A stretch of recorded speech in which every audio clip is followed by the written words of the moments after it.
कश्मीरी विस्थापितों का हितैषी कौन, इसको लेकर भाजपा और आम आदमी पार्टी आमने सामने है।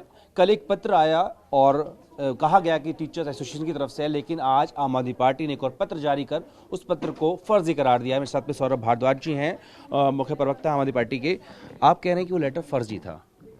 देखिए, मैं नहीं कह रहा, वो एसोसिएशन कह रही है। जिस एसोसिएशन ने हाई कोर्ट में, सुप्रीम कोर्ट में कश्मीरी माइग्रेंट टीचर्स का केस लड़ा, वो एसोसिएशन, और जिस वकील ने उनका केस हाई कोर्ट और सुप्रीम कोर्ट में लगा, वो सीनियर एडवोकेट राकेश टिक्कू ने आज रिकॉर्ड पे आके कहा कि कल से जो एक लेटर अरविंद केजरीवाल की सरकार के खिलाफ घूम रहा है, वो लेटर नकली है, फर्जी है, फैब्रिकेटेड है।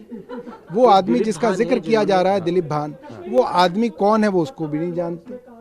वो आदमी इस एसोसिएशन का हिस्सा नहीं है। उसका लेटर सीधा भाजपा वालों को मिला और भाजपा के नेता उसको रात से चला रहे हैं। सिर्फ और सिर्फ भाजपा ने उस लेटर को बनाया।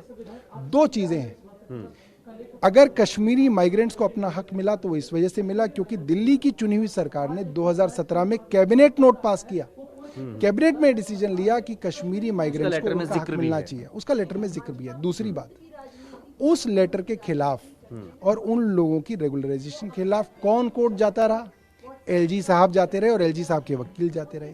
मनीष सिसोदिया जी ने ये भी कहा, मनीष सिसोदिया जी ने यह भी कहा कि अब हमें कोर्ट कचहरी खत्म करनी चाहिए, इसके खिलाफ हमें नहीं जाना चाहिए। उसके बावजूद एलजी साहब का नोट है जिसके अंदर अनिल बैजल साहब के साइन है कि क्योंकि इस तरीके का कोई कंसेशन केंद्र सरकार ने आज तक कश्मीरी माइग्रेंट्स को नहीं दिया है, लिहाजा हम भी इस तरीके का कोई कंसेशन कश्मीरी माइग्रेंट्स को नहीं देंगे। और इस कारण कश्मीरी पंडितों को, कश्मीरी माइग्रेंट्स को जो हक आज से कई साल पहले मिल जाना चाहिए था, वो आज जाके मिला है।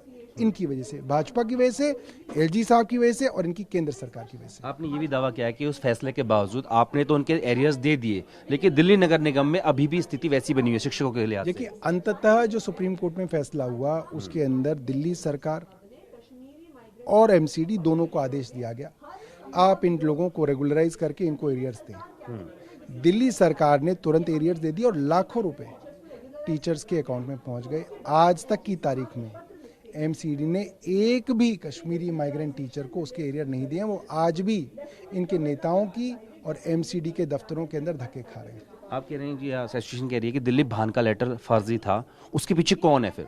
भाजपा है।